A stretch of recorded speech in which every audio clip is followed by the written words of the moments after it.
his opponent in the top left-hand location. The American Terran player. Ended up winning the first game, going up 1-0, but then fell in game number 2. Can he close out this series and take a victory for himself? Representing Team Mouse Sports, he is Illusion. Really interested to see what these guys do here. We're seeing Illusion again go straight for that refinery as soon as he has the funds after building that barrack, so it's likely to see that factory right after barracks again. Taeja delaying the refinery, so doing the same build. Both players doing the same build for the first 3 minutes they've done every single game so far. Taeja favoring more minerals and, of course, the faster expansion. Illusion favoring more gas early and, of course, the faster factory. Ferocious headbutt between the SAVs, but they'll be just fine. Crossing essentially right through each other. Of course, this means they both decided to mineral walk. That happens, but going to be scouting early here. Yes. It's kind of interesting. Yes. So when workers decide to mine, they kind of enter the nth dimension where they no longer take up space. But you can still shoot them with bullets, like a marine, or like you can still attack them. So they're not like totally out of their. This kind of a funny little StarCraft trickery there. That's awesome. You can also combine your workers infinitely on one space when you. Yes. It's pretty interesting. There's this one video where it's like, it was like when you're first watching, it's like, oh, you're seeing a probe and an SCV run at each other in the middle of the map. And then they attack move and they split up into a million pieces because there was literally 200 supply of SCVs on top of each other and 200 supplies of probes on top of each other. It was hysterical. StarCraft 2, the game of unlimited possibilities. But I don't expect these players to go for 200 SCVs. That would be a pretty strange playstyle to do that. I haven't seen a pro gamer do that one yet. I think Grubby did it for like fun once. Could be. With probes. We are seeing a difference in the builds, actually. Taeja doing the exact same build he's done every game so far. But Illusion, instead of getting the factory, used that early gas to get a couple Reapers out, then expanded, and is now going to 3 barracks before factory, which is very unusual in modern TVT. Got 2 Reapers poking at the front door of his opponent. Got to keep those alive. Now, this could be a reaction to what Taeja has been doing. You know, Taeja has been getting his command center faster each game, but being a little bit, methodical about it, being very safe about it, and it looks like Illusion taking one step further, saying, you know what, I'll get faster expansions here. I'll delay my tech, and then I'll be the one who my tech is going to be a little bit delayed, but as long as I get out sufficient defenses to deal with your tech, I'm going to be just fine. This type of early triple barracks play often indicates some type of stim timing, and if it's not scouted by the opponent, they just have, let's say, some Marines and tanks hang outside the front of their base, no bunker, no SCVs pre-pulled. You can stim run in there and then take them out before they're ready for it using your very high Marine count. Of course, the disadvantage is no Vikings early, no Medevacs, no Widow Mines, which means that it's a little bit trickier to defend. Oh, and Taeja scans everything. Perfect scan. T-stim. Yeah, that's a little bit unfortunate for Illusion. It's not like the build he's doing is committing him to some crazy all-in, but it is nice at the potential to end the game. And he's going to get the eBay a little early too, so he's going to have an upgrade advantage over his opponent, and he's going to have a higher Marine count, but he's going to be behind in tech. And you can see Taeja out the faster Medevac, he has some Widow Mines out to help out as well. And so it'll be a battle of, brute Marine strength versus some of the tech units that can be a little bit tricky, like the Medevac can work in drop play.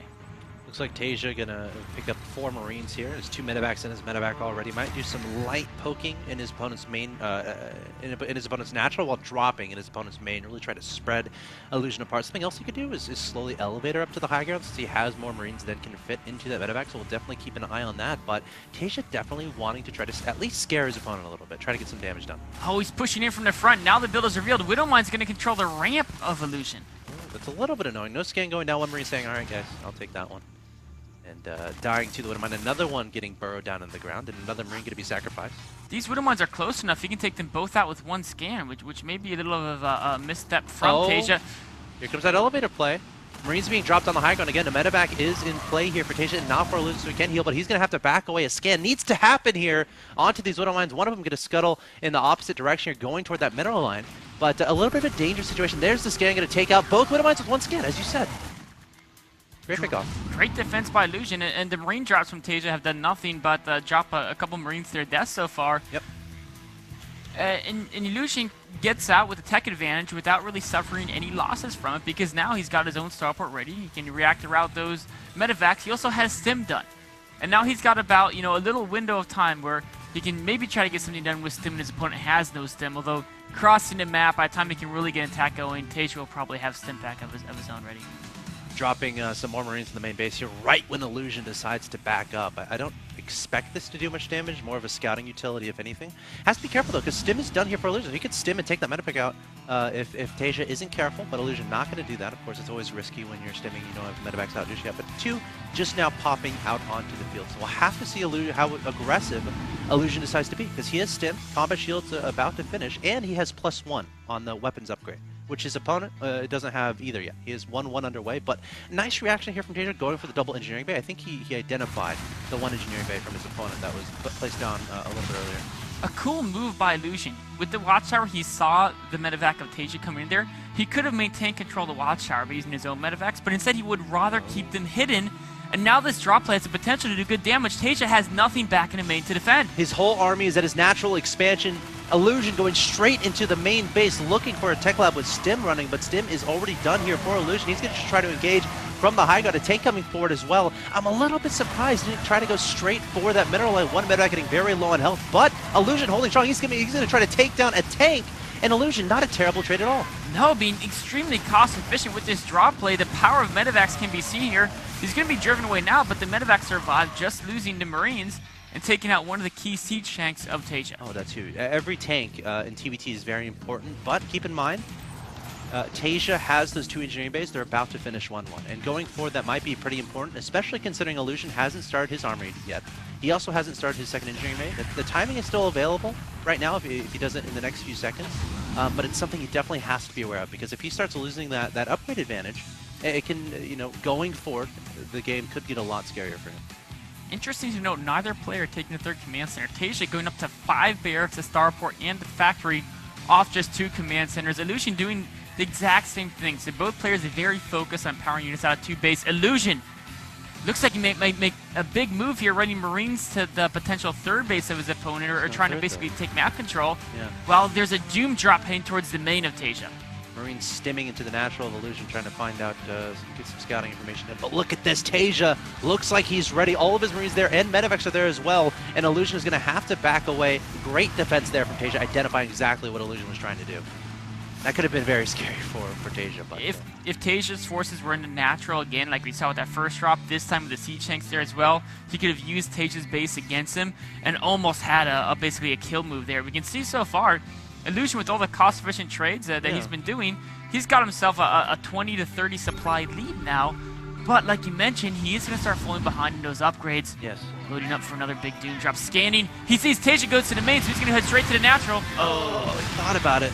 Bunker and 3 tanks. So I wonder if it might be worth it to try to contain TaeJa here. Uh-oh, TaeJa coming forward though with his Marines. He wants the engagement to happen. The tank not sieging up for Illusion. Illusion just going to turn around and try to engage, but now going to back up. But as I was saying, at what point as Illusion do you like, all right, he's on 2 bases, he's going to stay there. I'm going to take a 3rd of my own, but try to set up some sort of contain. It can be a little bit tricky on this map because there are 2 potential 3rds that can be taken, and your opponent can kind of flank through the middle and come in from behind you, but I think it's definitely possible. We can see he's seen that he may have to go for that choice, adding to Armory, 2nd eBay, and Command Center, now realizing there's no kill move to be made. TaeJa's defense is just too good. A drop heading to that 3rd base at the top side of the map. Illusion sieging up here, has a lot of Marines at its opponent's front door, but there are 6 tanks there. That could be suicide going in that location. 3rd Command Center is in the main base, but look at this, a drop at the 3rd. That's going to be able to deny the SCV, and he's going to have to cancel the Command Center, something he did not want to have to do. I'm a little surprised Illusion's giving up that partial contain. Maybe feels he doesn't have quite enough units to really cover all his bases right now. But the fact is, Taeja, it definitely has the lead. His defense has been strong. Yep. He's got a step ahead of Illusion into upgrades. His third orbital is being turned into an orbital right now, and he's even just finished his second factory, so he can really start cranking out a higher siege tank count. A lot of supply blocks so far in this game, too, from Illusion. I've been watching that. You know, nerves could be an effect here. And again, having to remake that third command center is something you don't want to do. Also, he hasn't started up 2-2 back again. Okay, just now starting up 2-2. But again, he is well behind as far as the upgrades are concerned. But, I mean, for now, I think he has the bigger army count. Oh, he isn't. And Taeja has a Marine Force that could be caught off guard. A scan from Illusion sees that there's no tanks supporting it quite there. He tries to jump onto, but Taeja backs away just in time. And a big sim from Illusion, although he's got a lot of medevacs. There's a lot of tanks in the main base there. Taeja definitely a little bit paranoid about the Doom drop. Meanwhile, there's a drop in the national expansion here from Illusion. The medevac getting taken out, the Marines as well, so not doing too much damage. And I don't think either player is substantially ahead right now. I feel like Taeja obviously does have that upgrade advantage, but he's still behind in supply. Still restricted to those two bases, just now moving out that third, and that's going to be the question here. Who's going to win the battle of getting that third and preventing it from being denied? Taeja's trying to control these watch towers, but Illusion's so on top of them, defends the right one, and looks like he's going to take... Actually, he's going to let that Marine sit there and guard the middle watchtower.